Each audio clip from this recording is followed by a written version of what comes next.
août plutôt 2021. Nous allons aujourd'hui commencer une série d'émissions qui vont se dérouler en 3 parties. Vous aurez la première partie aujourd'hui, nous parlerons du passé de l'histoire du Congo, le Congo-Brazzaville qui va fêter le 15 août son anniversaire, l'anniversaire de son indépendance, son 61e anniversaire, excusez-moi. Et nous allons aujourd'hui parler donc du passé, de ce que chacun aura retenu de l'histoire jusqu'à aujourd'hui. Et nous parlerons demain du présent, donc de ce qui se passe, de ce qu'il y a. Et nous parlerons ensuite dimanche du futur où il sera marqué normalement à Brazzaville par un défilé et même peut-être par un message à la nation demain du président public. Alors aujourd'hui, nous avons plusieurs invités. Vous avez M. Ulrich Tuta, vous avez M. Gaino, notre politologue, mais qui sera aujourd'hui plutôt, on va plutôt parler dans l'histoire, donc on va découvrir son talent d'historien. Nous avons M. Mawel, lui aussi, il va nous parler aussi de l'histoire. Nous avons M. Jean-Richard Amédée Samba Djankoumi, qui lui aussi nous donnera son analyse. Et nous avons M. Patrick Ndjian, lui aussi participera avec les autres à parler de l'histoire du Congo. Alors messieurs, je vous souhaite, je vous dis aujourd'hui bonsoir. 61 ans, le Congo est indépendant. On vous dit joyeux anniversaire. Oui, pourquoi pas. Oui, c'est une date, donc oui, merci. Alors donc le Congo va fêter ses 61 ans. Commence, il y a une date qui est le 15 août et il y avait une remarque qui m'avait été faite qui était de ne pas dire que le 13, 14, 15 août c'était ce qui marquait la fête de l'indépendance du Congo, mais que le 13, 14, 15 août était une date qu'on appelle au Congo les Trois Glorieuses. Est-ce que ça vous dit quelque chose, ces 3 dates-là? Et pour vous, ça représente quoi? Écoutez, moi, je vais vous lire. L'indépendance du Congo, c'est le 15 août. Oui. L'indépendance du Congo, c'est le 15 août. C'est Mawel qui parle, là. Ah, c'est Mawel. Oui, absolument. L'indépendance du Congo, c'est le 15 août et seulement le 15 août. La proclamation de la République, c'est le 28 novembre. Et seulement le 28 novembre. Donc, en fait, nous avons 2 dates sur lesquelles, sur lesquelles notre République s'est fondée. Oui. Une date de proclamation de la République et une date de l'indépendance réelle. Alors, oui, effectivement, c'est le 15 août. Ce n'est pas 13, 14, 15 août, parce que 13, 14, 15 août, c'est une autre chose. Je vais reprendre l'expression de monsieur Dion.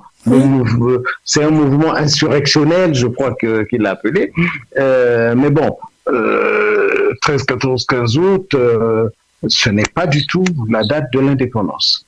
Il y a une simple coïncidence qui fait que ces événements-là de 1963 sont venus se greffer dans notre pays à une date qui est proche, qui est la même au final. Oui, c'est une date qui est a posteriori à la date d'indépendance. Mais exactement. C'est 3 ans après. D'accord. Donc l'indépendance, c'est bien le 15 août 1960. D'accord. Alors, les autres, qui veut parler ou monsieur? Moi, je voudrais intervenir. Oui. Il faut d'abord poser du point de vue historique. C'est monsieur Richard Samba Djankoumi.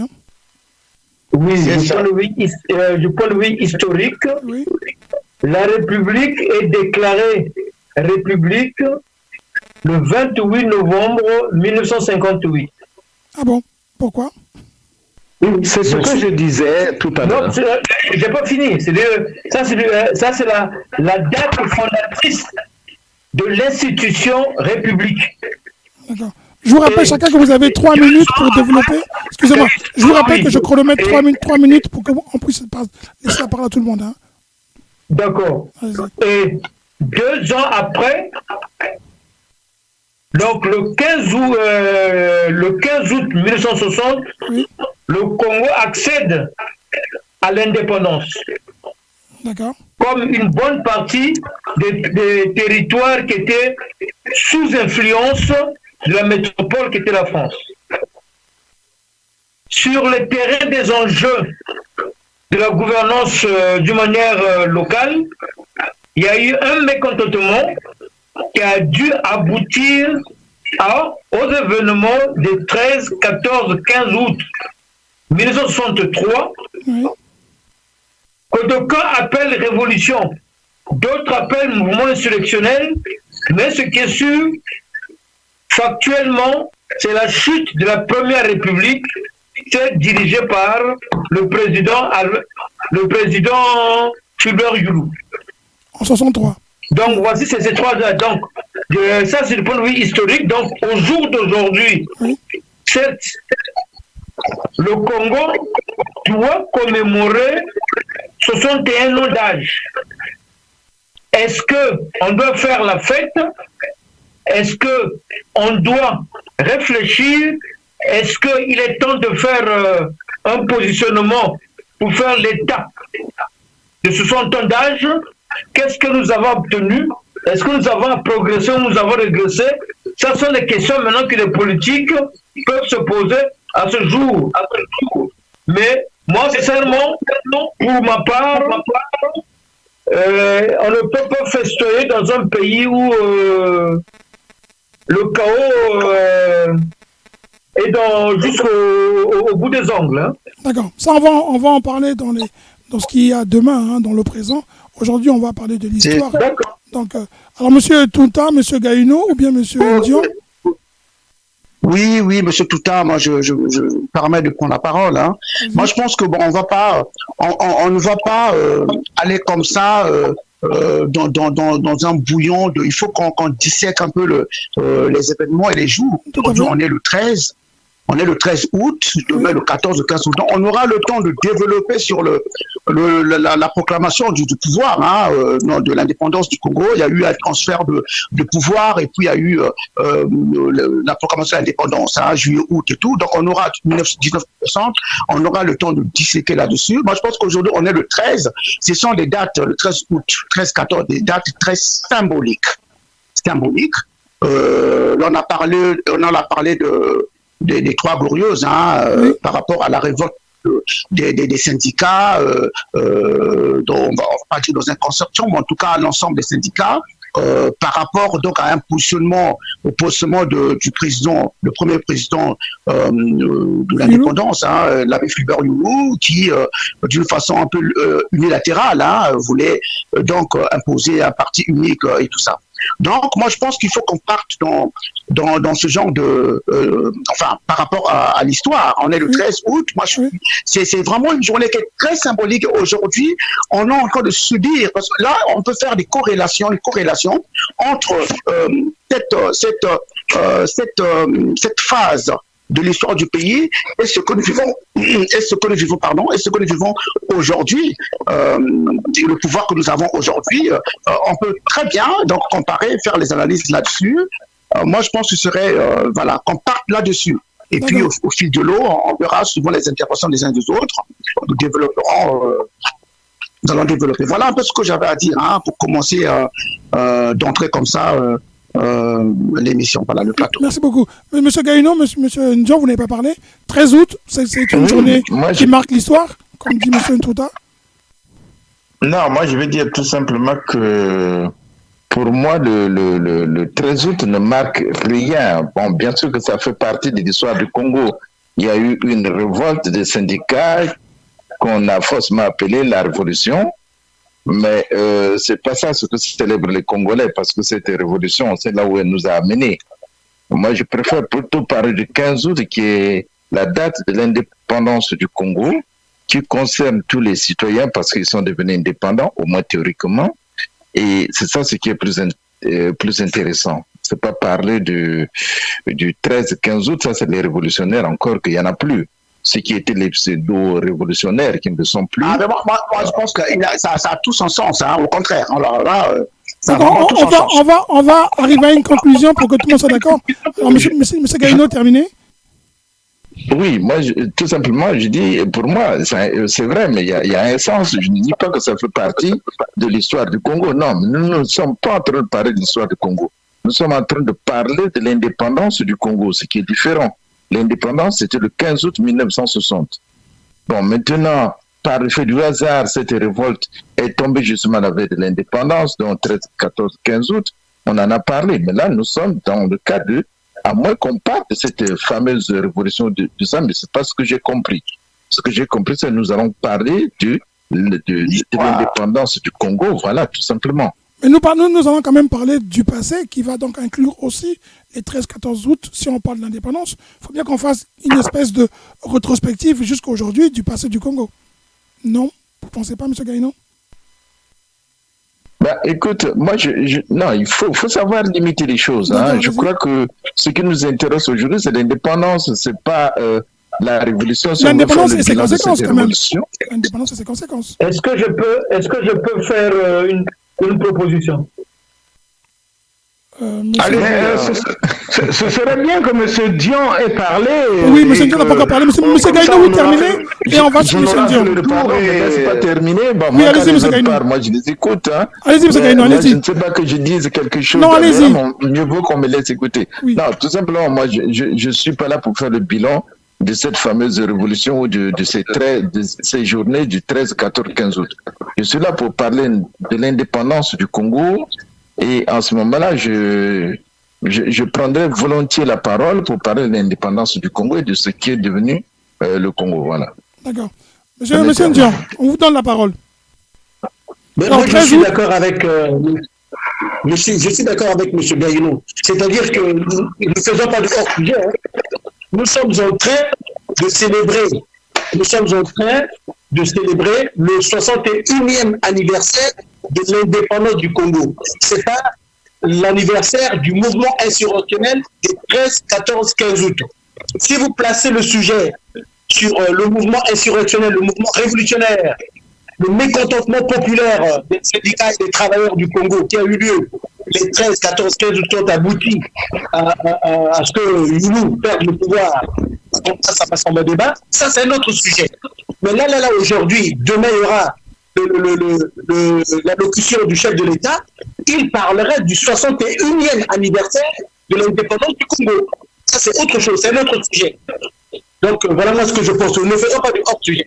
S'il vous plaît. Je vais revenir sur... J'ai eu vos avis à vous sur ce point-là, mais je n'ai pas eu celui de M. Mawel. M. Mawel, vous pensez quoi? Oui, mais écoutez, moi, je pense que depuis que nous en parlons, les choses sont parfaitement claires. C'est moi qui ai dit que nous ne sommes pas là pour parler des 13, 14, 15 août, mais que nous sommes là pour parler du 15 août, qui est la date de l'indépendance du Congo. Voilà. D'accord. Alors moi, je vais, si vous me permettez... Qu'est-ce que nous avons fait de cette indépendance? Voilà, c'est ça le sujet. D'accord. Si nous partons sur un autre sujet, alors je pense que c'est pas du tout la même chose. Est-ce que je peux me permettre de faire une circoncision? Allez-y. Monsieur Samadian. Je disais ceci. Oui. D'entrée de jeu, nous avons 3 dates. Mais le sujet qui nous concerne au jour d'aujourd'hui, c'est une des 3 dates. Donc, on ne va pas polémiquer. Non, attendez. Ne mettons pas de la confusion. Mais c'est grave, ça, quand même. Ne mettons pas de la confusion. C'est ça le débat, hein, monsieur. Parce que... Non, mais il faut qu'on soit parfaitement clair. Allez-y, monsieur Mawen. Il y a d'une part une date qui s'appelle le 15 août 1960. Ça, c'est une date. Et de l'autre côté, il y a un groupe de 3 dates. 13, 14, 15 août 1963. Il y a donc 2 années différentes, vous dites, M. Mawel. Hein. Il y a 60 et puis il y a 63. Exactement. Oui.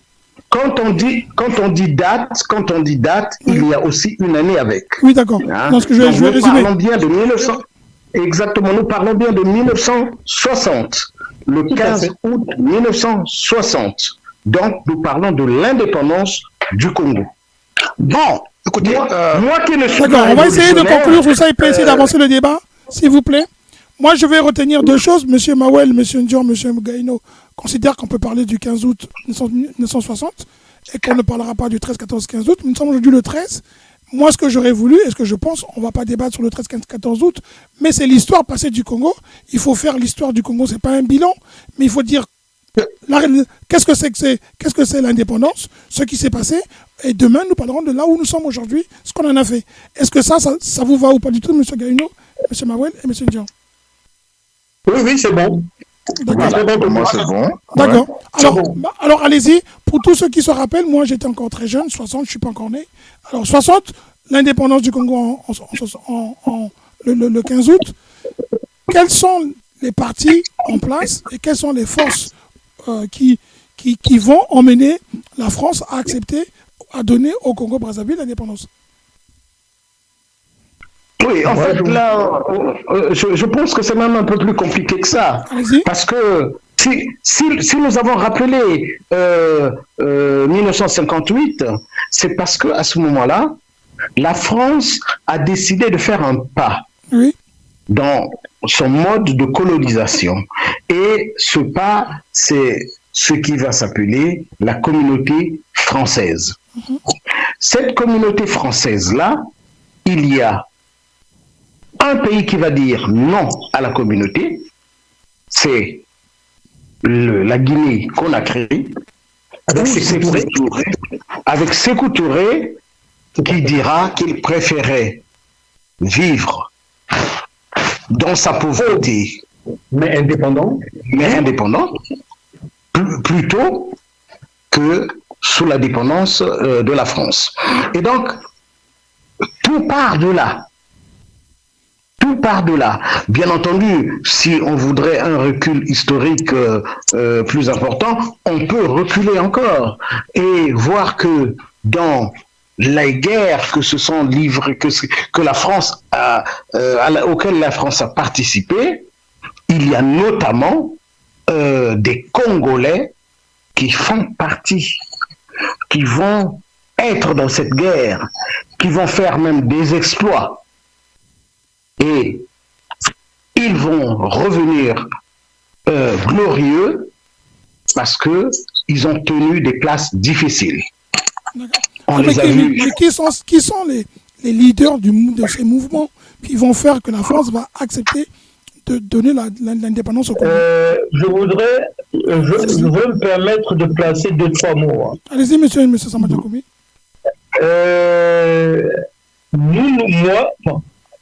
Il faut penser que tout phénomène dans la vie a, d'un côté, les causes et les facteurs qui aboutissent à ce que ce phénomène-là puisse arriver. Et, de l'autre côté, les enjeux et les potentielles conséquences du phénomène. Mon précédent interlocuteur parle de 1958, il parle de la nouvelle, le relâchement proposé par la France. Oui. Ça, je dirais, c'est un des facteurs. Mais quand on remonte du point de vue historique, il faut plutôt penser à partir de après Seconde Guerre mondiale. Qu'est-ce qui va se passer en ce niveau-là? Et quelles sont les personnalités politiques?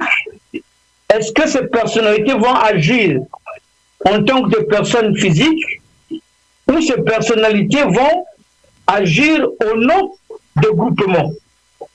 Et à ce que nous sachons qu'au jour d'aujourd'hui, il y a eu tout au départ ce qu'on appelle les groupes d'études communistes dans les années 45. Nous y reviendrons sous d'autres temps, parce que les leaders politiques sur place sortiront de ce moule. Et parmi les leaders, on pourra parler de Félix Tshikaya, qui après viendra en tant que député, créera le PPC, le Parti progressiste congolais. il y aura Jacques Opango qui sera à la tête du MSA. Et le dernier entré en jeu va être l'abbé Fulbert Yulu, le plus jeune, qui, revenant en jeu, mais entre ces trois, il va y avoir un groupement qu'on peut appeler la CGAT. Et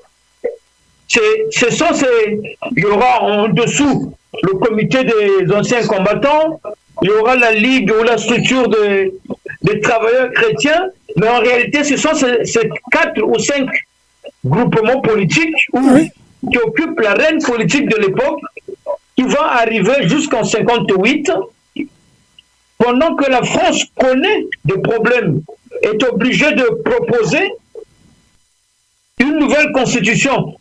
Et c'est là où la Guinée, sous la Guinée Conakry, avec Sékou Touré qui dira non. Mais le nom de la Guinée va encore lui coûter, parce que la France-Afrique, déjà à l'époque, n'avait pas accepté cet affront. Maintenant, chez nous, au Congo, ce que nous savons, il y a 3 grands leaders. Il y a Félix Chikaya, il y a Jacques Opango et il y a Fulbert Yulu. En dessous de ça, il y aura un certain Julien Boucambou. Et je vais vous permettre pour finir, je crois que d'ici là, il y a un film documentaire qui sera, dont l'avant-première est passée à Brazzaville, mais la seconde avant-première sera du côté de la France d'ici la rentrée prochaine. D'accord. Merci. Oui, d'accord. Non, vous voulez parler du disque de révolutionnaire. Révolutionnaire, on l'a déjà vu ici avant Brazzaville. Peut-être que vous n'avez pas suivi ça. Non, je n'ai pas parlé du film révolutionnaire de 1958 jusqu'à 91. Je parle de 1880 jusqu'à 1958. Parce que le film qui a été vu, qui est déjà passé en France, ça c'est la deuxième partie. Mais la genèse, elle va de 1880 à 1958. Et c'est le film qui a passé à Brazzaville. D'accord. D'accord. On peut revenir sur le débat, on parlera du film plus tard. D'accord. Donc, quels sont les acteurs? Moi, je veux les noms. Monsieur Djakoumi vient de dire il y avait Yulu, Opango, Félix Chikaya. Ce sont ceux-là qui sont les leaders du mouvement qui vont amener la France à accepter l'indépendance du Congo. Non, mais écoutez, non, enfin, je laisse voir la procédure de parler parce que je laisse monopoliser la parole. L'indépendance,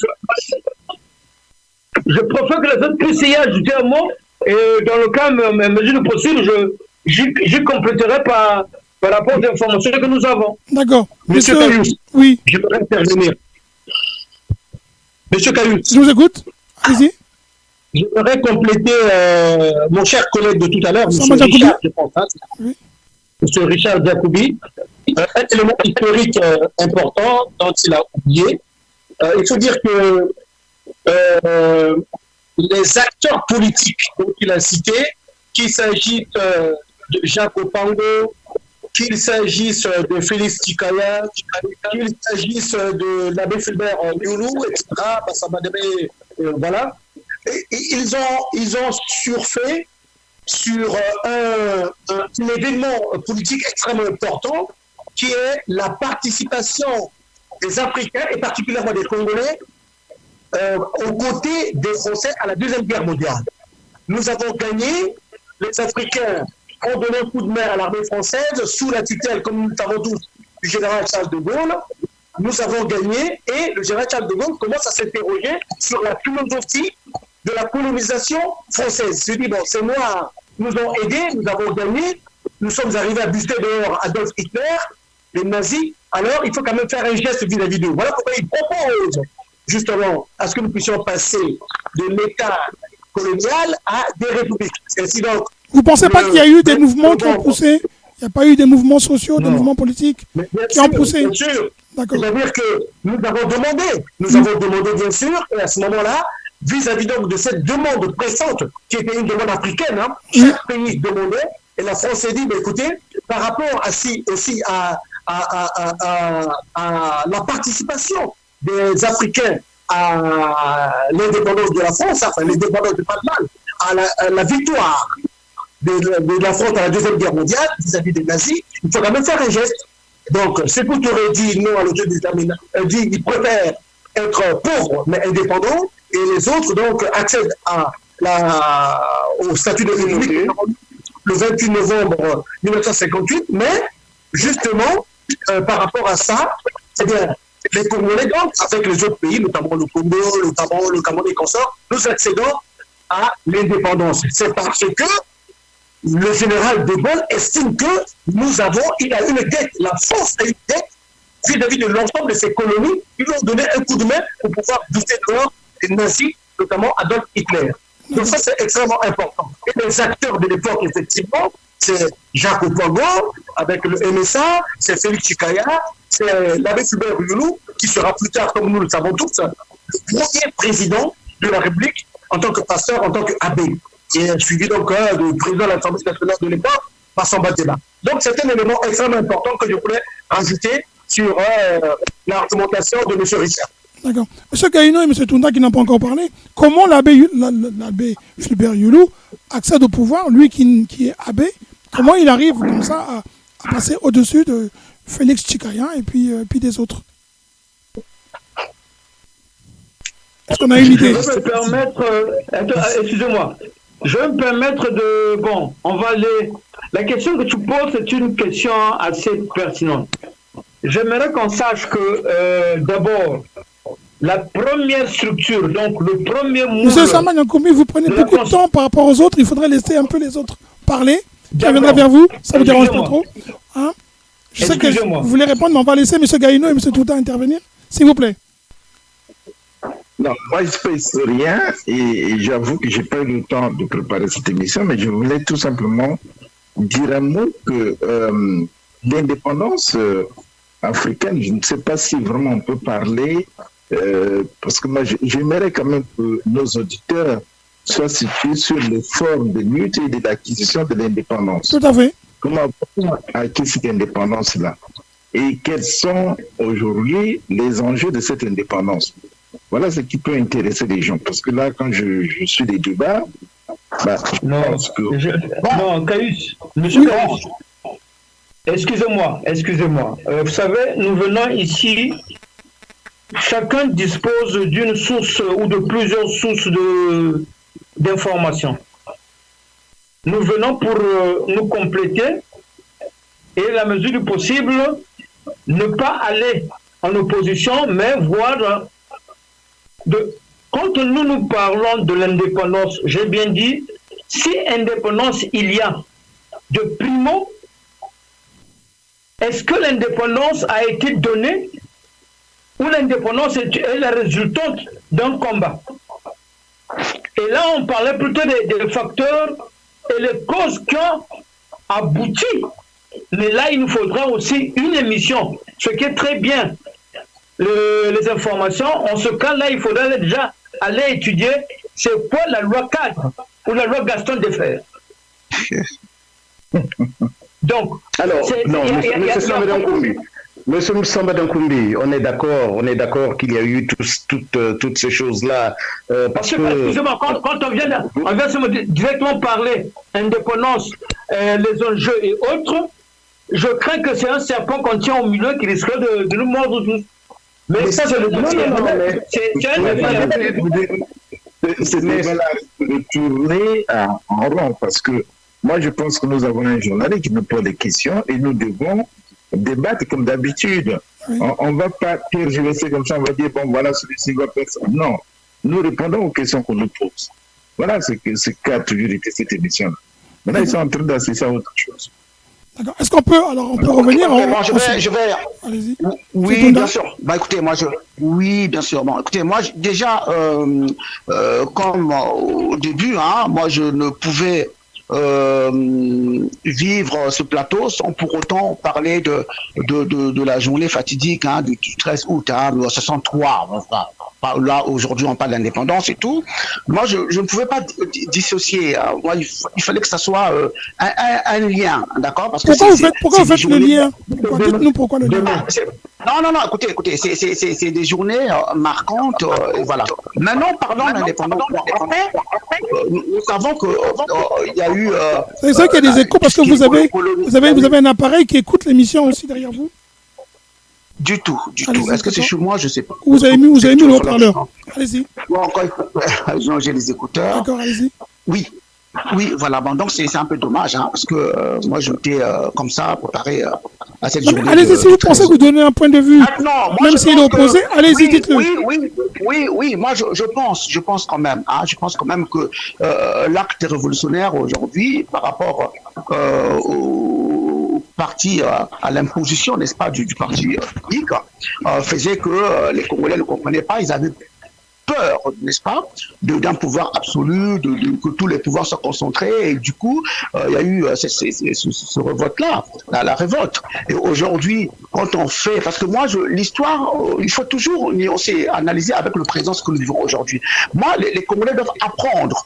Il y a une histoire, il y a ce que nous vivons aujourd'hui. Après, entre les deux, on parle de l'indépendance, il n'y a pas de problème. D'accord? Parce que qu'est-ce qui a fait qu'il y ait la révolte de les journées glorieuses? Qu'est-ce qui a fait qu'il y a eu la révolte? Parce qu'il y avait, n'est-ce pas, une uniformisation, si vous voulez, non, écoutez. On a voulu imposer. Non, après, je vais venir sur la journée de l'indépendance, il n'y a pas de problème. Aujourd'hui, nous vivons aujourd'hui, nous voyons bien ce qui se passe aujourd'hui. S'il va falloir avoir une émission séparée, peut-être que, j'ai peur de développer, mais bon, on va parler, on va... Mais demain, on parle de ça, demain, on parlera du présent. Qui englobe ça demain.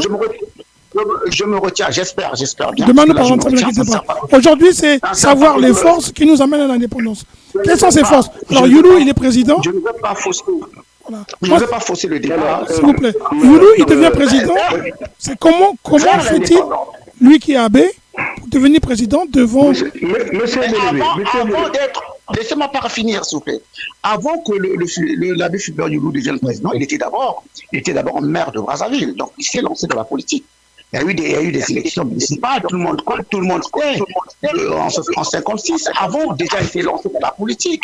Il a été élu maire de Brazzaville. On a eu Titiel, on se souvient de Titiel du maire de Pointe-Noire. Et l'idée de l'indépendance faisait son bout de chemin déjà. Notamment grâce, on a eu les machualismes sous les milieux politiques, Larry et tout. Donc l'idée de l'indépendance germait déjà. Et voilà. Donc l'abbé Loulou revendique un peu l'héritage d'André Machua. On connaît l'histoire, on ne va pas développer. Même si, comme dans le reste de l'Afrique équatoriale française, elle est moins avancée qu'on l'Afrique occidentale, mais l'idée était là. Donc, après, on a eu...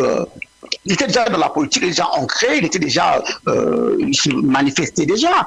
Et puis, on a eu les premières années du Congo indépendant en 15 août 1960. Donc, dire que comment il est passé d'un abbé à être président, non, c'est pas un fait hasard. Il y a eu des prémices. Il était déjà dans le milieu politique, il était maire, et tout comme ça. C'est important pour ceux qui ne connaissent pas l'histoire du Congo, qu'on le rappelle.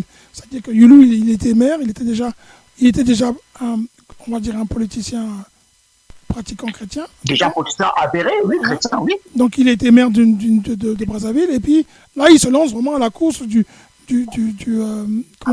la présidence. Mais il a en face de lui quand même des poids lourds, comme Chikaya. Oui, mais oui, quand même. Mais il avait, mais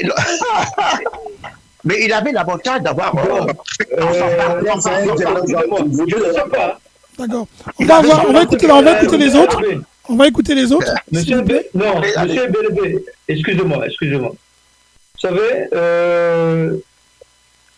un peu de pragmatisme et d'honnêteté, hein. Vous savez que c'est un bon projet d'échanger, mais comme on a dit au départ, nous, on ne peut pas parler des 13, 14, 15 août. Et on ne peut pas parler du 28 novembre, mais nous parlons du 15 août.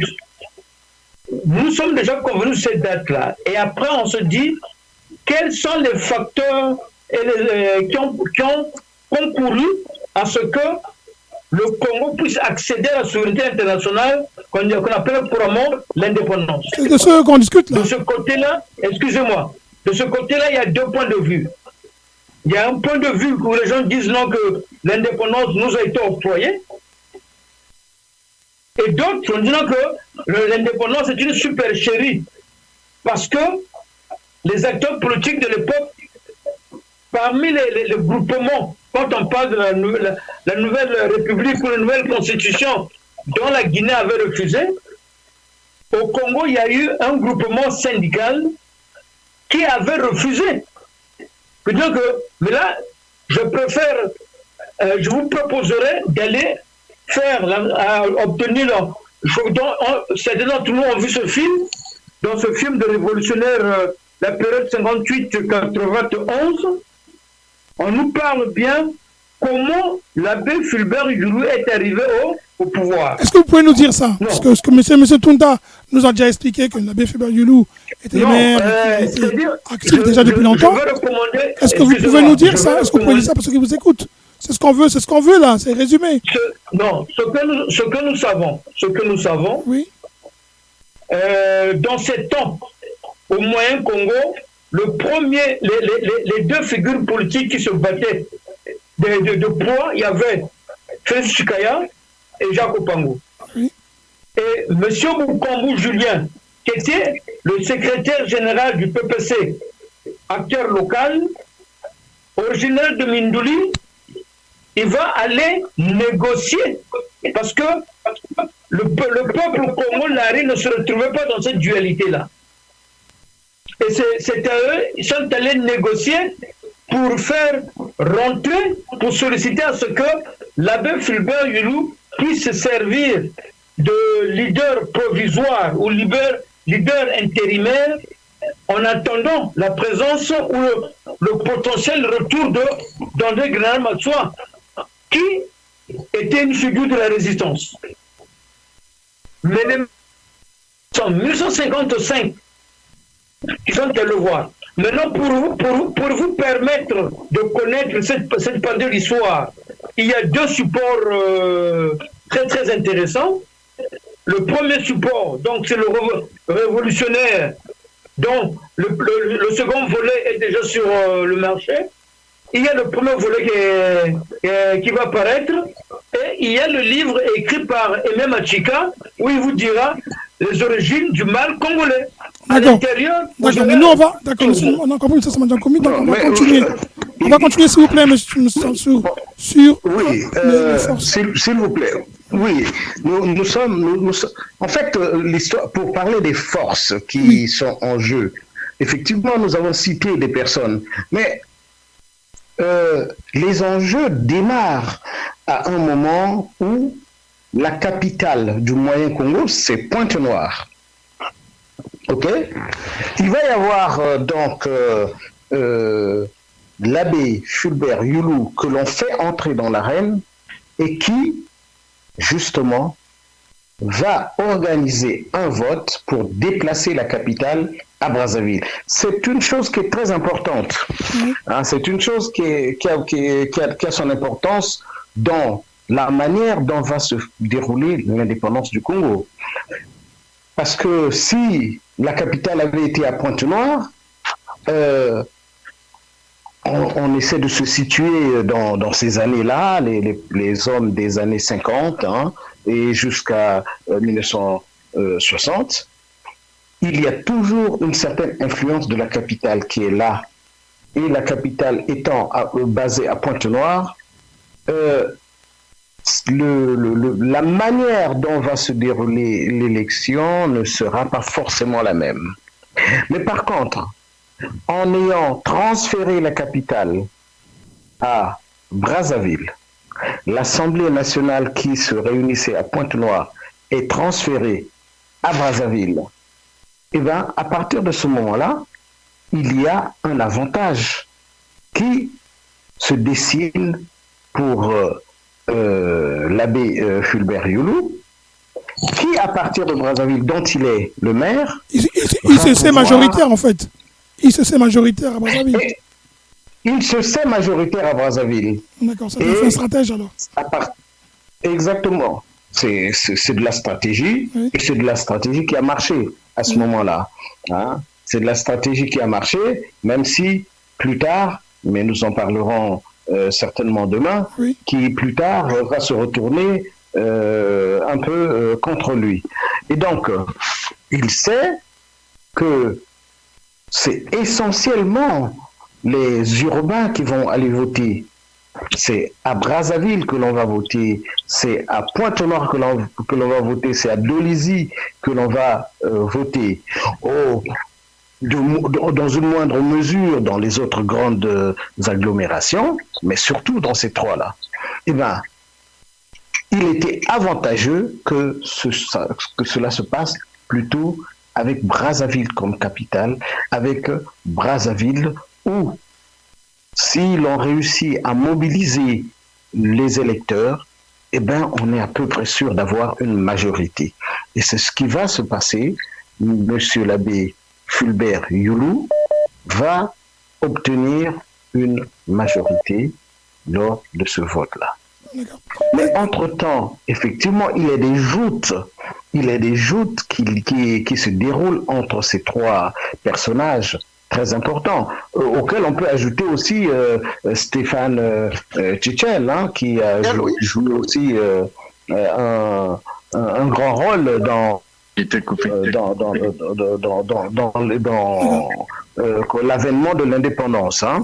Alors, est-ce que comme dit M. Sambada Nkoumbi, est-ce qu'elle a été octroyée? Est-ce que elle a été obtenue? Elle n'a certainement pas été obtenue au combat. Non, on ne l'a pas obtenue au combat. Il y a d'autres qui s'étaient battus, les Machua, se sont battus pour des choses qui étaient... le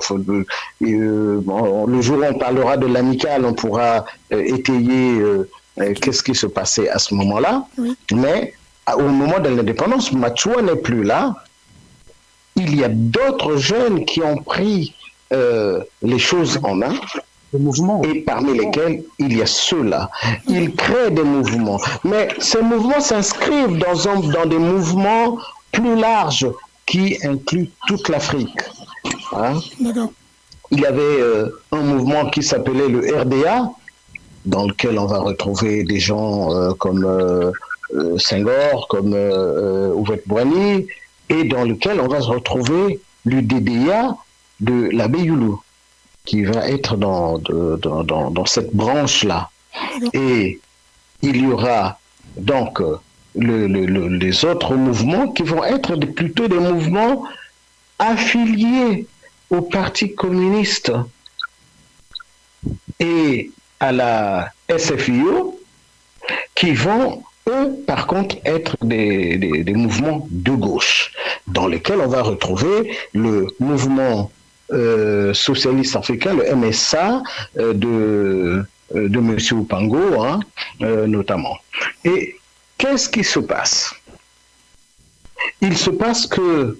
Monsieur Mawel, je vous rappelle, si vous voulez, on va aussi faire parler sur les autres. D'accord? Si vous pouvez... Oui, exactement. Un peu bref. Non, c'est juste reposer les points sur certains i. Parce que sinon... Allez-y. On se disperse et on sort un peu de notre sujet. Et le sujet, c'est l'indépendance. Et cette indépendance, elle va arriver que les empoignades politiques qui vont se passer d'abord dans le Parlement installé à Pointe-Noire et ensuite dans le Parlement installé à Brazzaville. Et c'est de là que vont partir toutes les tendances et c'est de là que nous aurons les problèmes que nous connaissons. D'ailleurs, Le problème je vais poser une question, monsieur Mawel. Excusez-moi, mais je dois, parce qu'il y a les autres. Monsieur Ndion n'a pas beaucoup parlé, ni monsieur Gaïno. Monsieur Ndion, est-ce que vous pensez, c'est moi qui pose la question un peu, mais vous, de manière, en écoutant monsieur Mawel et monsieur Samadjan Kombi et monsieur Tunda, est-ce que vous pensez que l'abbé Fulbert Yulu a bénéficié du fait qu'il était abbé catholique? Et là, on sait que le Congo entre dans l'indépendance, mais le Congo est en ce moment-là quelque part, il y a quand même la présence des catholiques et qui sont assez... les Congolais certains sont vraiment dans cette sphère chrétienne-là. Est-ce que l'abbé Yulu profite de ça, comme dit M. Mawel, il transfère le siège du Parlement à Brazzaville parce qu'il se sait plus à l'aise et plus soutenu? Est-ce que ça lui a donné un plus, le fait d'être abbé? Tout à fait. Je suis d'accord avec l'analyse qui a été faite par M. Mawel. C'est un fin stratège. Mais finalement, sa stratégie a donné de bons résultats à court terme. Et le jeune Ulrich Tuta l'a bien dit tout à l'heure, on en parlera demain. Et c'est ce qui a fait que 3 ans après, on a eu donc le mouvement de contestation, le mouvement insurrectionnel des 13, 14, 15 en 1933. Donc, effectivement, c'est un stratège. Il savait très bien que si la capitale politique restait à Pointe-Noire, c'est les 2 grands leaders de l'époque qui étaient connus, Jacques Opango qui symbolisait le pouvoir politique des nordistes, Félix Tikaya qui symbolisait le pouvoir politique des sudistes, mais particulièrement de Pointe-Noire, il ne peut pas gagner. Et donc lui, il se dit, avec sa position de chrétien, sa position de catholique, sa position de maire de Brazzaville, s'il transfère la capitale de Pointe-Noire à Brazzaville, le Parlement, de Pointe-Noire à Brazzaville, eh bien, il va gagner. Effectivement, il a gagné. Mais c'est une victoire à court terme, puisqu'il n'a pas pu, il avait un management politique qui était mauvais, puisqu'il voulait supprimer toutes les autres tendances politiques, tous les autres partis, pour ne garder que le DDA, et finalement, ça aboutit au mouvement insurrectionnel des 13, 14, 15 août, 3 ans plus tard. Donc, c'est un fait stratège, je suis d'accord. D'accord. Monsieur Ebelebe. D'accord. Oui. Mais je voulais quand même ajouter quelque chose sur ce que M. Ndion vient de dire. Il faut savoir d'abord, moi j'ai appris certains points de vie qu'il vient de donner. C'est-à-dire que M. l'abbé Fulbert Yulu a bénéficié d'abord du fait qu'à cette époque-là, l'influence religieuse était très importante, que ce soit dans la communauté française, européenne, et qu'en Afrique, on était en train d'implanter, si vous voulez, cette religion-là. Donc, du fait que M. l'abbé Fulbert Yulu était déjà prêtre abbé, donc, ça favorisait, si vous voulez, son arrivée au pouvoir. Mais il n'était pas le leader intellectuel congolais, il y avait d'autres. Même les personnes qui ont invité, comme M. Félix Tikaya ou Jacques Opango, n'ont pas bénéficié de ça parce que ils n'étaient pas abbés. Vous voyez, c'est là qu'on peut montrer l'influence de la religion. Et vous savez, quand ces blancs-là arrivent en Afrique, ils étaient beaucoup plus proches des religieux. Ils allaient à l'église, ils priaient, ils les voyaient. Et donc, quand on cherchait les intellectuels à cette époque-là, les premiers qu'on montre, c'est bien sûr les prêtres. Et c'est pour ça même que l'abbé Yulu avait été, comment on dit ça en termes religieux, choisi. Non, c'est-à-dire qu'il fallait une autorisation du Vatican. Voilà, pour accepter le président. Et puis ensuite, je n'ai pas fini. Monsieur Samba. Ah, pardon. Non, pardon, excusez-moi. D'accord, allez-y, M. Samba, je ne parlerai plus après. Cette façon de parler, c'est pas bon pendant que je parle. Il a cru que vous avez fini, M. Gaïno, allez-y. Il avait cru que vous avez fini. Non, il n'écoute pas. Non, il a cru que vous avez fini. Allez-y, continuez. Donc, moi, je disais que tout simplement, l'influence religieuse a beaucoup joué en faveur de M. Boudou. Et d'ailleurs, comme dit M. Ndion, la preuve en est quand il prend le pouvoir. Parce qu'au moment où le général de Gaulle a fait à sa promesse, parce que c'est une promesse qu'il avait faite, qu'au lieu de traîner ces pays-là comme je ne sais plus de quoi, comment il avait qualifié ces pays-là, mieux vous leur donner l'indépendance, parce qu'ils auront toujours besoin de nous. Et donc, quand il accorde l'indépendance,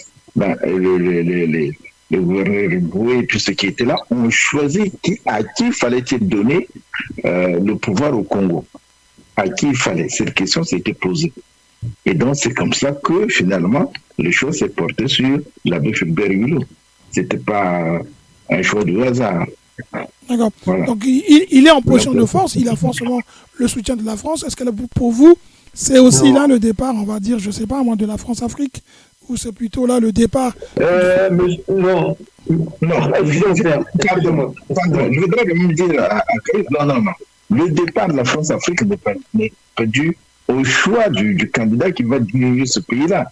C'est vrai que déjà dans la tête du général de Gaulle, il savait que ces pays africains seront dépendants de la France. Ils se sont arrangés, c'est ce que dit M. Wanyankoumbi. Est-ce qu'on a donné l'indépendance? Est-ce qu'on nous l'a donné ou est-ce qu'on l'a octroyé en gardant la même mise? M. Mawel disait bien que ce n'est pas vraiment le fruit de notre lutte. N'oublie pas déjà qu'en Algérie, là-bas, il y avait une forte lutte et que la France avait déjà du mal. Donc il fallait plus la guerre mondiale qui a aussi favorisé tout ça. Donc il fallait donner l'indépendance, ça a été donné, mais ne nous voilons pas la face. D'accord. M. Wanyankoumbi, vous vouliez intervenir? Allez-y. Moi, je suis touché dans les propos tenus par M. Ndion et mon prédécesseur. M. Gaïno? Mais c'est comme ce que... Oui, et je crois qu'à un certain moment, c'est comme je dis, il faut qu'on se donne nos sources d'information. Et à partir de ces sources d'information, nous faisons un distinguo entre les facteurs et enjeux de la géopolitique locale, donc les acteurs et leurs groupements politiques, et les enjeux de la géopolitique internationale. Quand on vient dire que c'est un truc à court terme, je dirais que c'est une lecture sclérosée de l'histoire. Ce qui est sûr, au sortir de la Seconde Guerre mondiale, les joutes électorales, il y avait deux leaders qui étaient souvent en pointe. Félix Chikaya et Jacques Opango. Youlou ne viendra que comme un entremetteur. Mais qui va pousser Youlou à l'engagement politique alors qu'il était un pasteur catholique? Et au dehors de cela, une fois que le blanc l'a découvert, n'oubliez pas que le... Est-ce que, M. Wanyankoumbi, est-ce que à l'époque, même aujourd'hui, un prêtre peut s'engager en politique sans l'aval du Vatican? Non, mais ça c'est un débat de surface. C'est important, pour voir comment il rentre en politique. Excusez-moi. Je crois que le pape François l'a bien dit. Un chrétien doit la politique où tu l'as fait, où tu l'as subi. Le chrétien ne peut pas vivre en dehors du monde. Le peu qu'il peut faire, s'il n'est pas acteur politique, mais au moins prier pour que les acteurs politiques puissent travailler pour l'intérêt général. D'accord. Ce que je sais, ce que nos sources d'information nous donnent, c'est que Youlou est d'abord prêtre. Et c'est pendant son missionnaire à Mindouli qu'il va rencontrer un certain Julien Boucambou, qui était directeur de l'école missionnaire à l'époque. Et ce n'est qu'après consultation au niveau de l'élite locale, qui était l'élite locale politique, que Youlou va accéder à la demande de ses parents pour venir s'engager en politique, mais derrière là, après, il a été récupéré par les vichistes, parce qu'il y avait un problème des intérêts géopolitiques internationaux. Maintenant, là, on dit bien le pourquoi. Le changement on a notifié le changement de la ville, la capitale de Pointe-Noire à Brazzaville, qui s'est passé parce que à l'époque, il y avait deux moyens Congo, le moyen Congo Nord et le moyen Congo Sud. Et comme ça s'est pas dans le moyen Congo, il fallait voter pour le Premier ministre.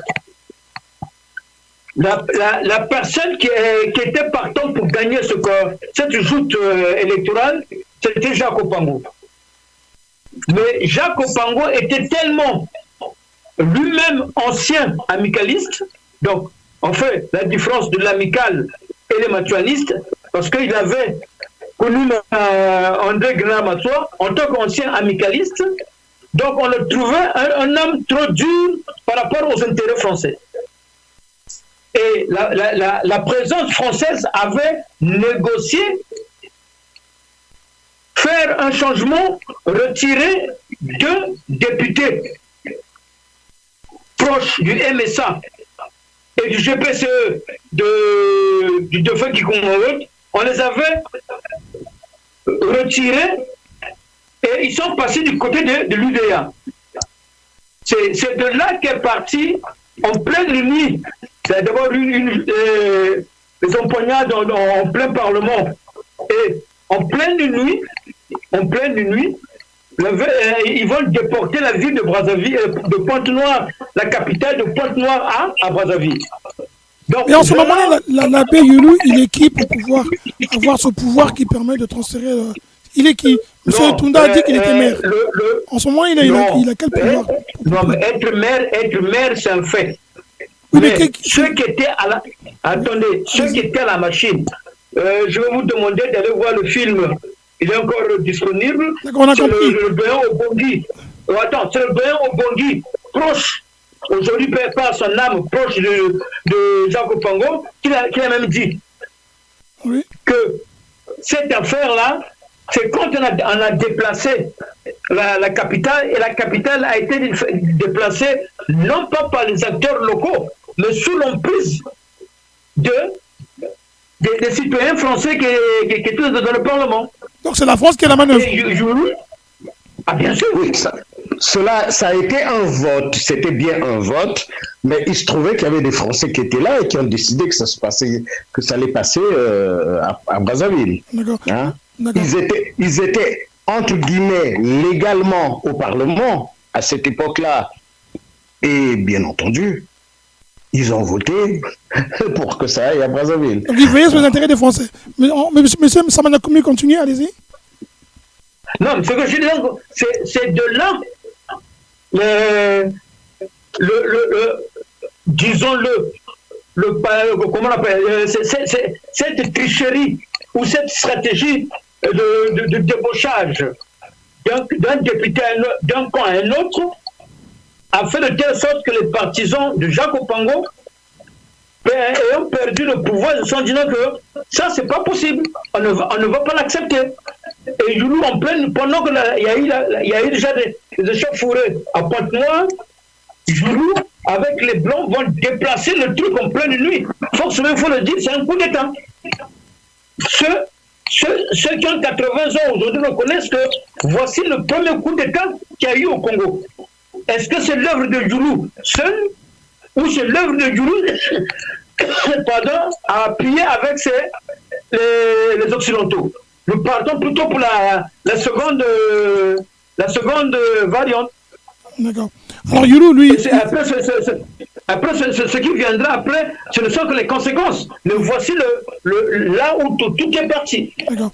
Alors, on est d'accord, hein, Youlou prend le pouvoir, il devient président, il est élu, il prête serment...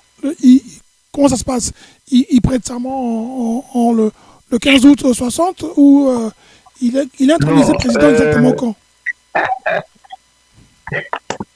Là, je préfère d'abord donner la parole aux autres. Oui, s'il vous plaît. Monsieur Tunda, monsieur Gaïno, Mawen, monsieur Ndian. Alors, Youlou, il devient président et il transfère tout le monde, il transfère le Parlement à Brazzaville. Et là, il gagne les élections. Comment ça se passe? Il y a un vote qui... on le choisit président? Parce que quelqu'un... Il y a une élection qui a lieu. Oui.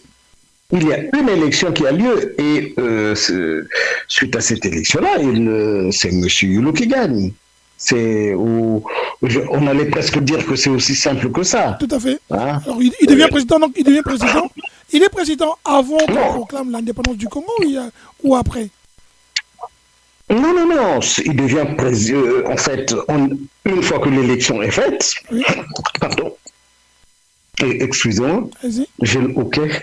Il y a je crois que c'est M. Messmer qui vient pour la proclamation de l'indépendance. Hein? Oui. Et donc, il proclame l'indépendance et on ne proclame pas l'indépendance sans avoir en face la personne qui va incarner le pays qui devient indépendant. Tout à fait. Et la personne qui incarne ce pays, c'est M. Youlou qui a gagné les précédentes élections. D'accord. Est-ce que aux yeux de ceux qui l'ont emmené, qui l'ont choisi et qui l'emmènent là, il fait non seulement le consensus, mais il est plus, allez, je vais dire un terme qui n'est peut-être pas bien pour tout le monde, mais il est plus maniable, il est plus malléable. On peut le manipuler plus facilement. Ou alors c'est la personne qu'on se dit avec lui, on aura moins de problèmes. Comme dit M. Samadian Koumbi, M. Tchikaya était peut-être plus quand on connaît un peu la France-Afrique, oui. Hein, oui. Quand on connaît un peu la France-Afrique, vous savez que toute cette chose-là qu'on appelle d'abord la communauté, ensuite les indépendances, oui. Toute cette chose ne se fait pas sans le pape de la France-Afrique, hein, M. Focard. Il est là, il tire les ficelles. Oui. Et, ah oui, mais absolument, ce serait se voiler la face que de dire que la France-Afrique n'est pas... La France-Afrique, elle est en fonction dès l'instant où on décide de créer la communauté. Et cette communauté décide qu'on va avoir des républiques qui sont avec la France dans la communauté. C'était la stratégie de M. de Gaulle, raison pour laquelle il va être énervé totalement envers Sékou Touré parce que Sékou n'a pas voulu entrer dans son plan. Et à partir de ce moment-là, on va tout retirer à celui qui a dit non et on va commencer à surveiller ceux qui ont dit oui parce que on se pose la question s'ils disent vraiment oui. On ne sait jamais, ils peuvent aussi suivre Sékou Touré, quoi. Oui, on sait par exemple que Houphouët-Boigny, qui a été ministre en France, a fricoté avec les communistes, donc on ne sait pas si on peut lui faire confiance. Monsieur Senghor, on ne sait pas si on peut lui faire confiance. D'ailleurs, de Gaulle dira un jour... ce sont les affaires de M. Senghor. Et en se désolidarisant de Senghor hein, dans ces années-là. Et il va mettre toute la pression qu'il faut pour que les uns et les autres comprennent que c'est lui le chef. C'est lui le chef et ce n'est pas quelqu'un d'autre. Et voilà comment la France-Afrique commence à agir de façon spectaculaire. Et non comment la France-Afrique commence à choisir qui va être là et qui il faut enlever. Tout à fait. Alors, Monsieur Kouy, j'aimerais compléter M. Mawel. Allez-y. M. Tounda, vous parlerez après parce que M. Tounda n'a pas encore... Oui, juste après. Oui, il n'y a pas de problème. Alors, il faut savoir qu'effectivement, ce que M. Mawel dit est non seulement vrai, mais j'aimerais encore le circonscrire sur le plan économique. Il faut savoir que les frontières actuelles, nous savons tous, c'est un rappel pour nos auditeurs, ont été mises en place lors de la conférence de Berlin, qui a commencé en 1984, s'est terminée en 1800, qui a commencé en 1884, s'est terminée en 1885 à Berlin. Et dans ce partage de l'Afrique, la mise en place des nouvelles frontières actuelles, une délimitation existe sur le plan politique et sur le plan économique. Et sur le plan économique, ça a donné naissance à la France-Afrique. C'est-à-dire que dans chaque pays, il y a des domaines qui sont réservés à la France. le pétrole, telle ressource, tel domaine, l'enseignement, ceci, cela, c'est la France. Les autres, on peut dire autour. Voilà pourquoi on nous accorde politiquement, sur le plan du discours politique, mais on ne nous donne pas, jusqu'à aujourd'hui, vous le savez très bien, l'indépendance économique. Donc la France-Afrique est là sur le plan économique, les grands marchés de toutes les anciennes colonies sont toujours réservés à la France. On verra donc le pétrole, c'est pour la France, l'enseignement, c'est pour la France, le bois, c'est pour la France. Les grandes ressources, c'est toujours pour la France. Le reste, on peut donner à d'autres pays, et ainsi de suite. Donc, la France-Afrique, non seulement sur le plan économique, est très active, mais également prospère dans le choix de tous les présidents que nous avons eus de l'indépendance jusqu'à aujourd'hui. Il n'y a aucun chef d'État élu au Congo, notre pays, depuis Fulbert Youlou, Massomba Deba, Marien Gobi, avec l'intermédiaire de Alfred Raoul,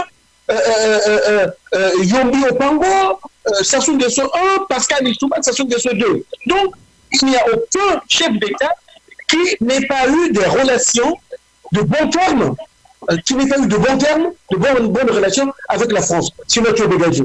Pur et simplement. Donc voilà l'aspect économique qu'il faut dire. C'est qui fait que c'est difficile que la France-Afrique puisse prendre fin, puisque c'est un système qui est en faveur des intérêts français. D'accord. Voilà mon rajout. D'accord. Monsieur Tunda, Ok. Monsieur Youlou, oui. il est maire, il passe président, il a soit son pouvoir. Ben oui, bien sûr. De toute façon, je confirme tout ce qu'ont dit mes prédécesseurs, le président Jean et M. Mawel, sous peut-être pas la surveillance de la France, parce qu'on venait juste de se séparer d'un bien qui était un peu un bien français, et donc il fallait un semblant, on va dire une liberté un peu déguisée, on va dire comme ça. Et d'ailleurs, l'abbé Fulbert Youlou était favorable à la coopération avec la France, ce qui lui a valu d'ailleurs d'être président. Et c'est dans un climat, comme je disais avant, de bonne amicalité, que le transfert des pouvoirs a été conclu en juillet 1960. N'oublions pas aussi que, comme on a dit avant, que l'abbé Fulbert Youlou était un fin politique. Déjà, Abbé, de par ses discours déjà sur le libéralisme économique, lui condamner le communisme, tout ça, déjà il se distinguait de son rôle, de l'abbé, l'homme de Dieu, et donc il a tiré. C'était pas un prêtre ordinaire, c'était pas un prêtre ordinaire. On est d'accord, voilà, il n'était pas un prêtre ordinaire, il a tiré. Un prêtre engagé. Un prêtre engagé politiquement engagé. Donc la France savait, puisqu'il fallait tester quelqu'un. Bon, là on a un abbé, on va essayer de lui donner un pouvoir, mais nous serons derrière. Comme c'est un abbé, donc il ne va pas chercher la violence, il ne va pas se révolter, il ne va pas contredire. Pourquoi j'ai un retour de son? C'est bizarre, mon téléphone est... Voilà. Donc voilà, mais c'est qu'il a, d'ailleurs, 3 ans après, il a été... il a été tout à fait. Donc je confirme effectivement, la France ne peut pas comme ça laisser le pouvoir comme ça. Donc il était sous la domination du colon, tout simplement. Et puis 3 ans après, étant donné qu'il était un fin politique, il a cherché, d'où la création du parti unique, d'où la confiance il a voulu vraiment avoir un truc pour vraiment faire sa politique, mais la France avait compris. Nous parlerons, nous développerons demain par rapport à sa chute et tout consort. Oui. Mais voilà. Donc c'est pas un abbé ordinaire. Oui, c'est pas un abbé ordinaire. Allez-y. C'est pas un abbé ordinaire. Il n'était pas un abbé ordinaire, il était c'est comme s'il avait une mission divine, il était un peu révolutionnaire, mais révolutionnaire un peu, on va dire, par rapport au colonialisme. Moi, je pense que c'est par rapport à ça, pas par rapport au nationalisme, par rapport à son pays. Il a voulu, il s'est couturé, c'était un peu le même courant, un peu la même époque, mais lui, il a fait ça différemment. Il fallait jouer le jeu, mais il s'est fait avoir plus tard. Voilà.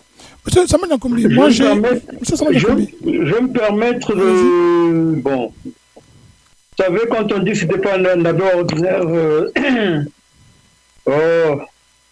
ce qui est sûr, la connaissance des enjeux de la géopolitique internationale avait fait de telle sorte que dans les années 50, le général de Gaulle va perdre le pouvoir en France. Nous sommes dans la 4e République. Et ça, lors de l'avènement de la procédure de la 5e République avec la nouvelle Constitution, qui va revenir. Mais ceux qui connaissent l'histoire de la France-Afrique, qui est Jacques Foccart? Jacques Foccart est dans le lobby des résistants. Et pendant la Seconde Guerre mondiale, il était dans le lobby des résistants. C'était au départ un homme d'affaires ou un commerçant. Et il s'est allié auprès avec De Gaulle. C'est De Gaulle qui va le faire venir, qui va lui dire que c'est dans l'ordre des temps, nous allons décoloniser. Mais il faudra, cette décolonisation ne doit pas se faire sans suivi. Et c'est de là, c'est toute une histoire, on ne peut pas raconter en 2 secondes. Et Jacques Foccart a fait son business. En faisant son business, et là on vient parler, ce n'est pas le combat politique de l'élite politique à l'époque, c'était quoi l'indépendance? Mais parce qu'eux, ils se disaient que l'Africain était maltraité par rapport aux Occidentaux. Donc, il luttait pour l'égalité des chances.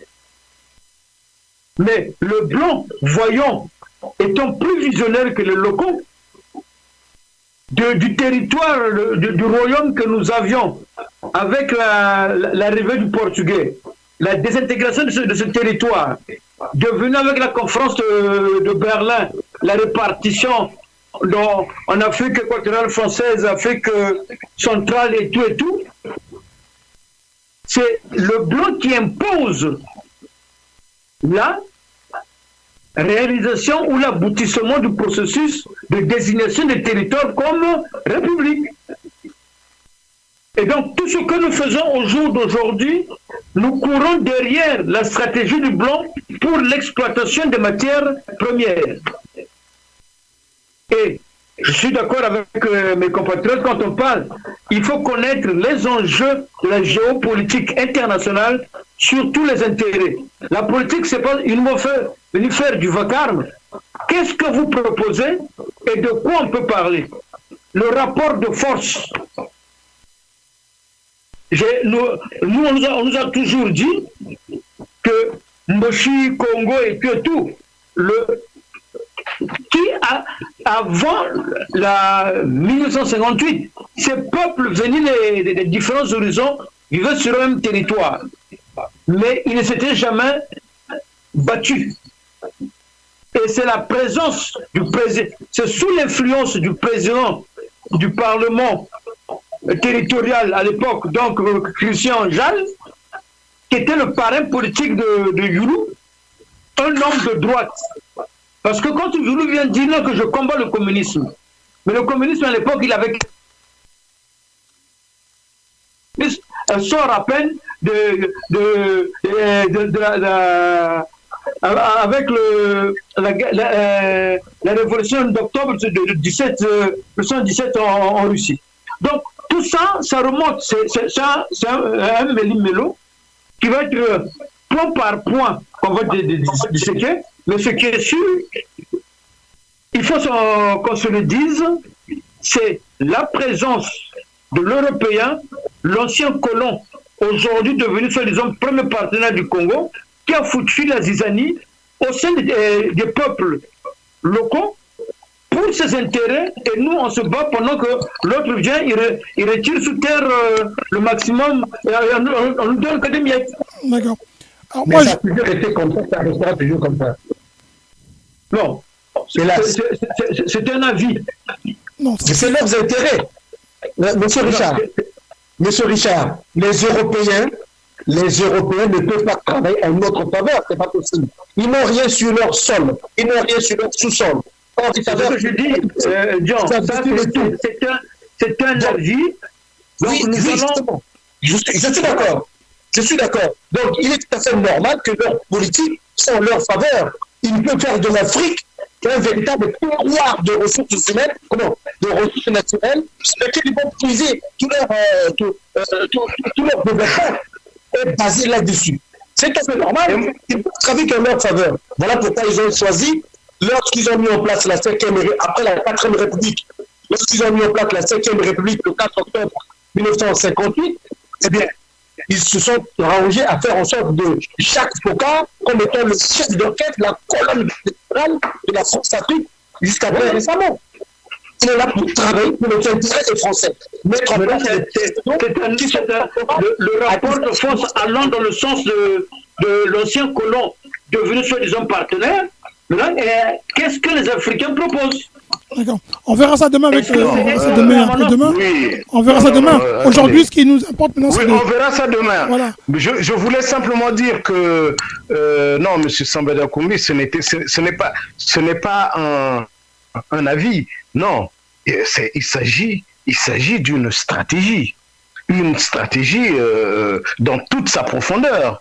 Comment faire pour que ces peuples, on leur donne, d'ailleurs, quand vous lisez le livre de Jacques Foccart, De Gaulle n'était pas vraiment très chaud pour l'indépendance. Il n'était pas très chaud pour l'indépendance.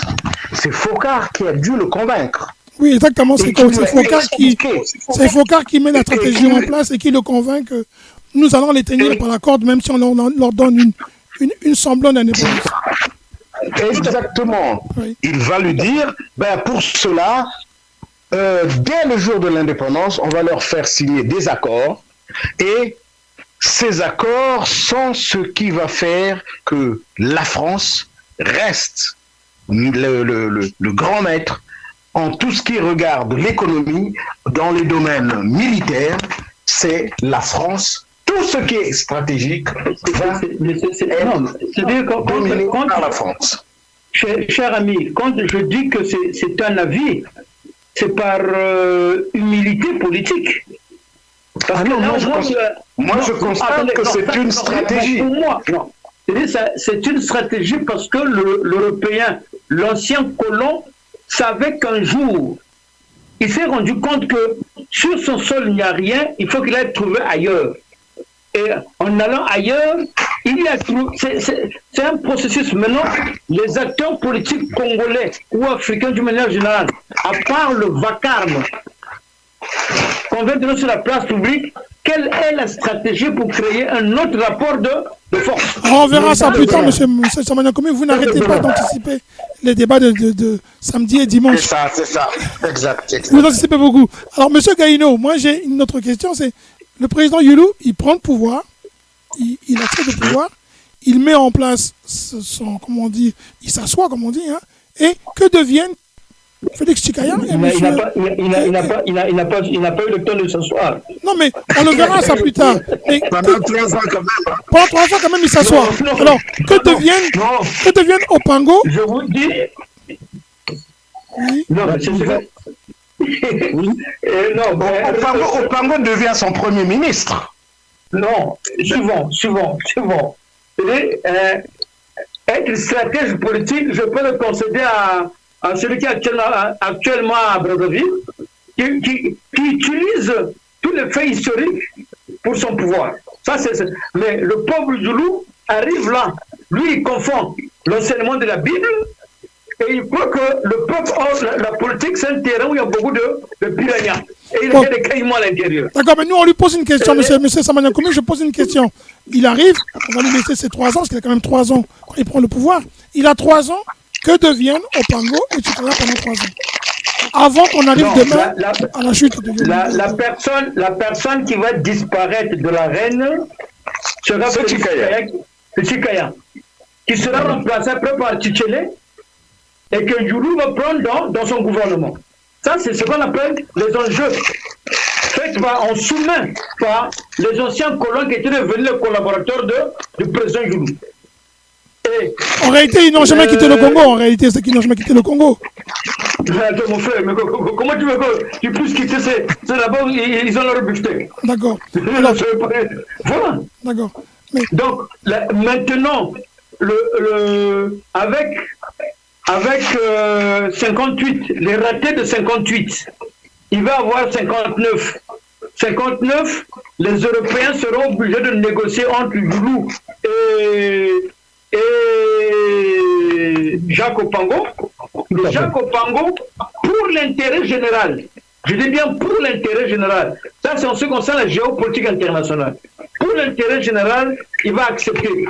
Mais entre-temps, il va accepter être le vice-président de la République. Mais pour les partisans de Jacques Opango, pour certains véreux, Joulou avait fait un premier coup d'État, et même ceux qui ont accompagné, la question qu'il faudrait qu'on se pose, que sont devenus ceux qui sont allés chercher Joulou en 1957 pour l'amener en politique? Non, monsieur les mêmes personnes qui sont allées le chercher en 55, ce sont les mêmes personnes qui cherchent de faire la peau en 63. D'accord, on verra ça demain. On peut voir ça demain. Mais, monsieur Gaïno, j'avais posé la question à monsieur Gaïno, qu'on n'a pas beaucoup entendu. Monsieur Gaïno, d'accord, on va finir dans 10 minutes. Monsieur Gaïno. Oui, j'écoute. Monsieur Gaïno, que deviennent, comment Joulou arrive à son emploi pendant 3 ans? Il écarte, que deviennent Opango et Chikaya, comme le dit monsieur.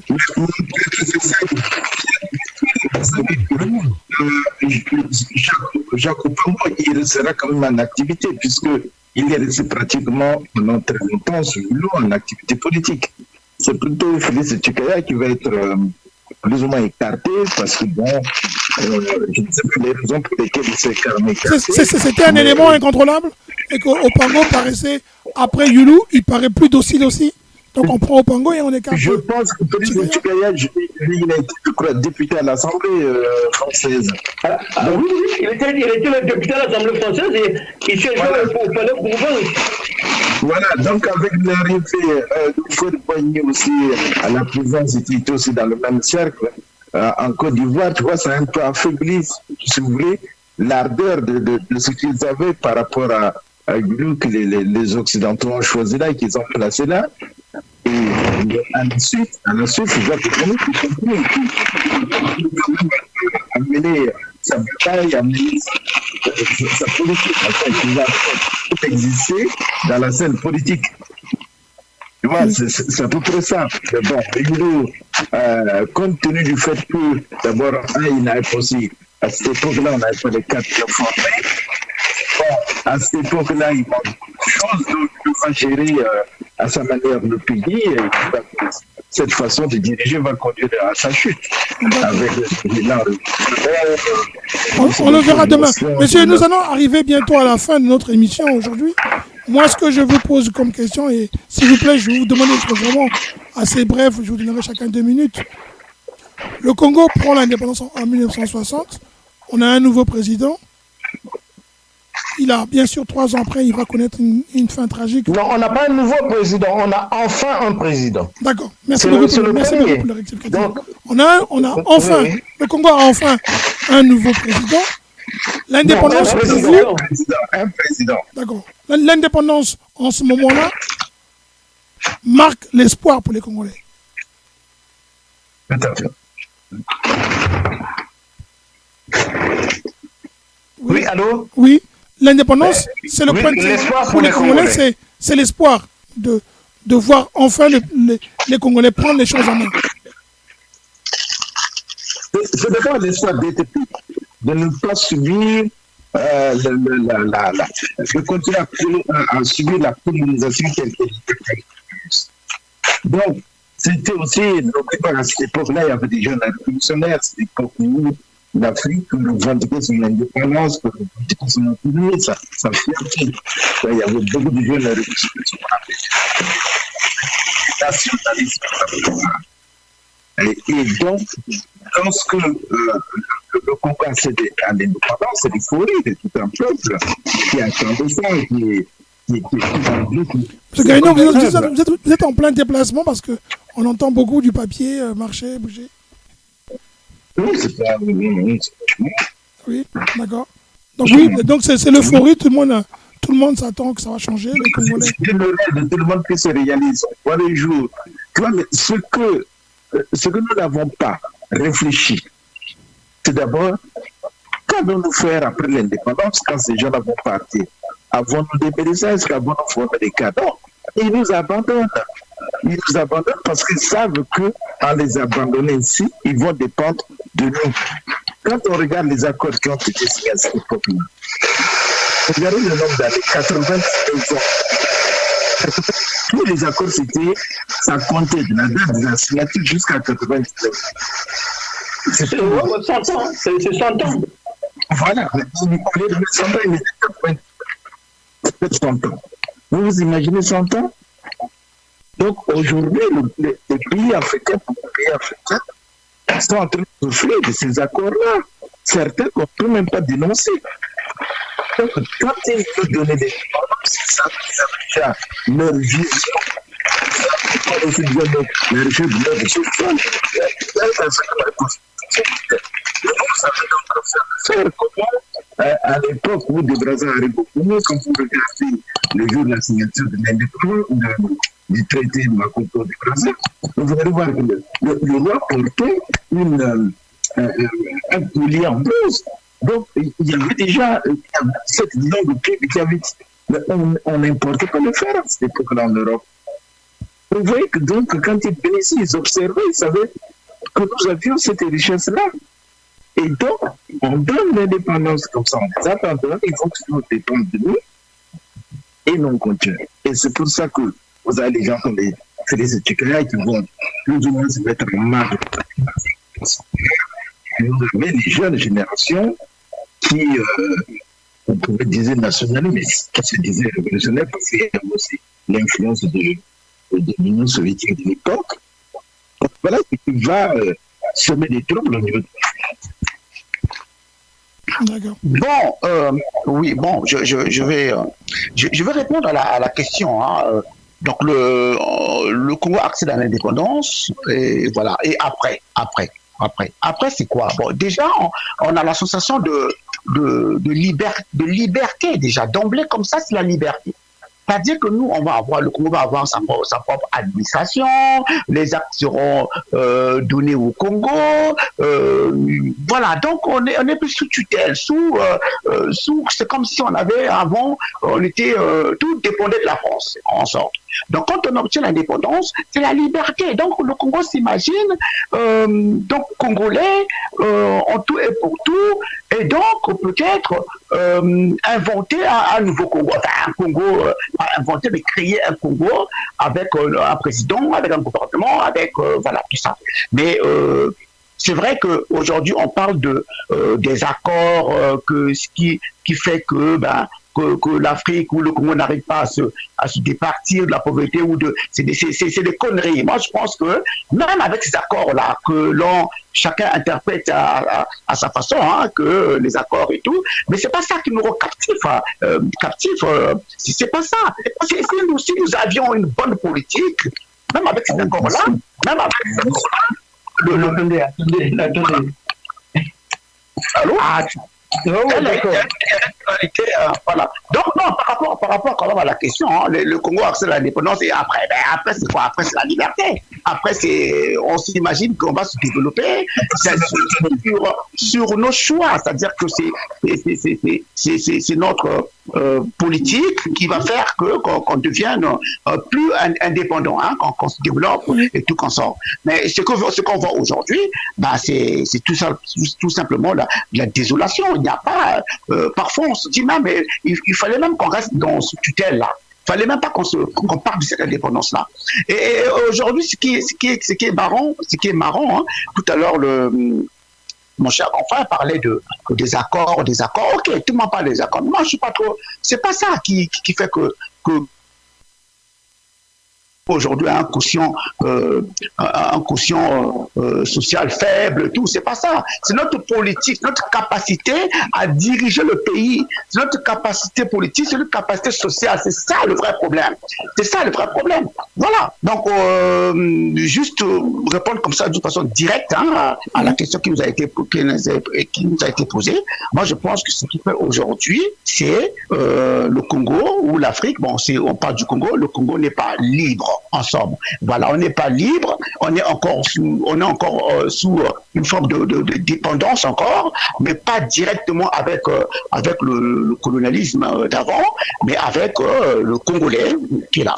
Voilà. Donc on est encore sous l'emprise, hein. On est sous l'emprise. On n'est pas demain, ça va être indépendant. Ça sera ça. Voilà. Alors, monsieur Ndion. Écoutez, moi je pars du constat que la colonisation, comme avait dit à son époque, paix à son âme, le président Léopold Sédar Senghor, la colonisation, c'est une charrue qui transporte la boue et l'or. Pourquoi retenir seulement la boue? Aujourd'hui, on peut retenir l'or.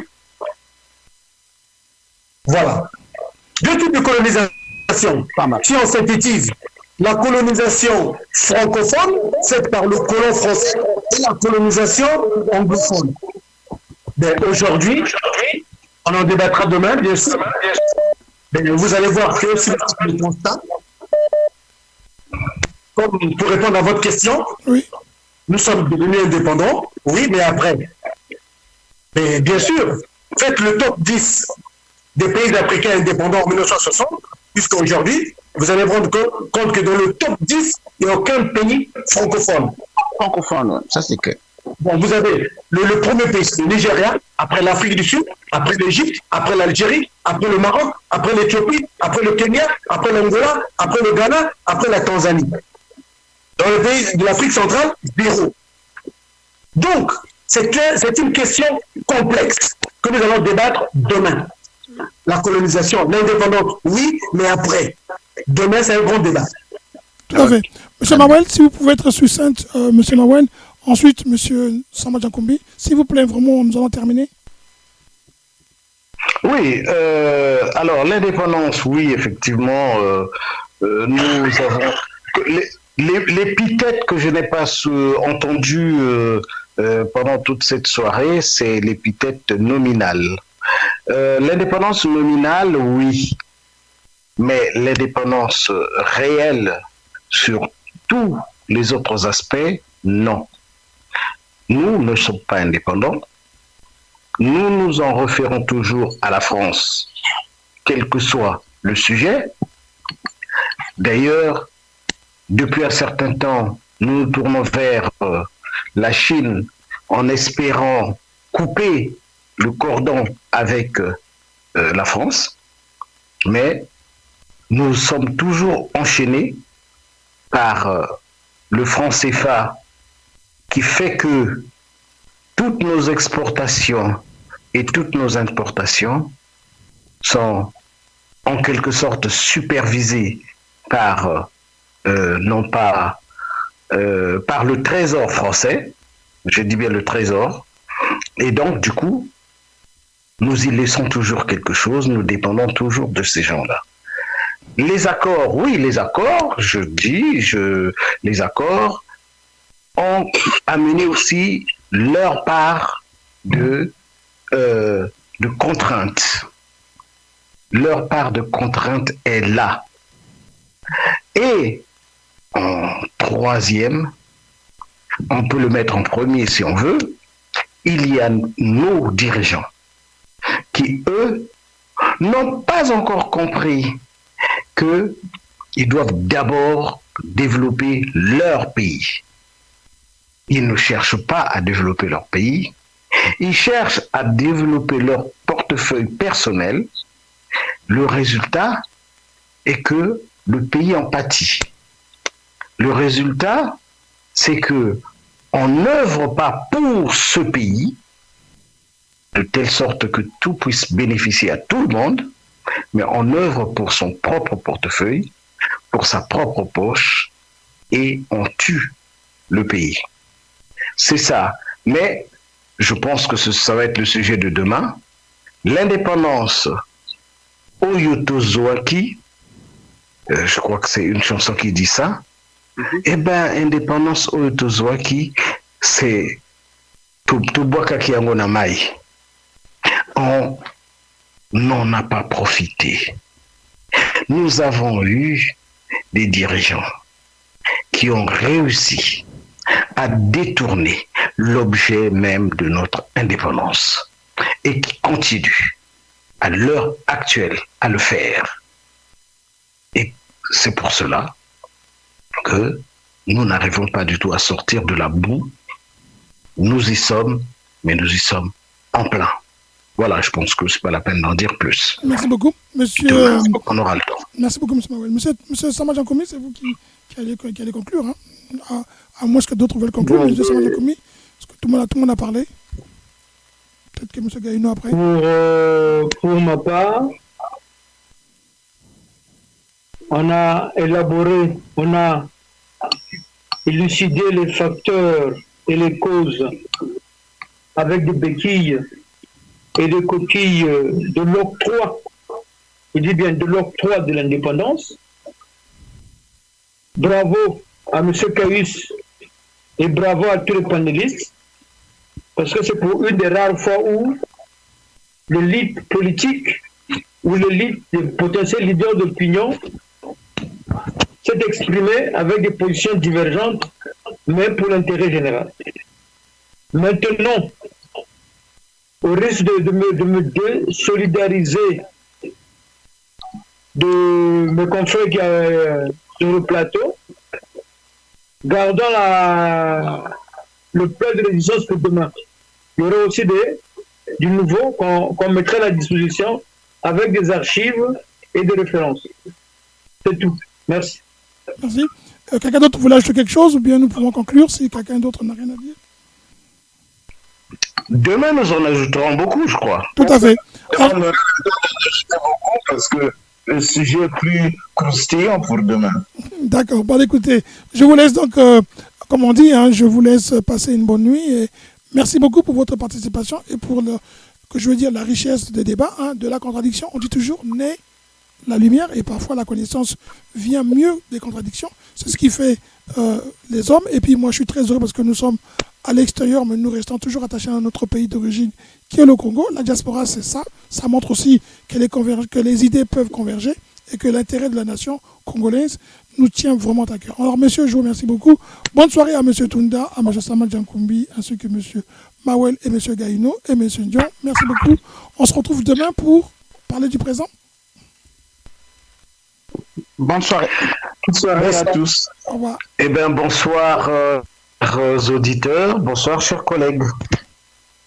Merci beaucoup. Au revoir.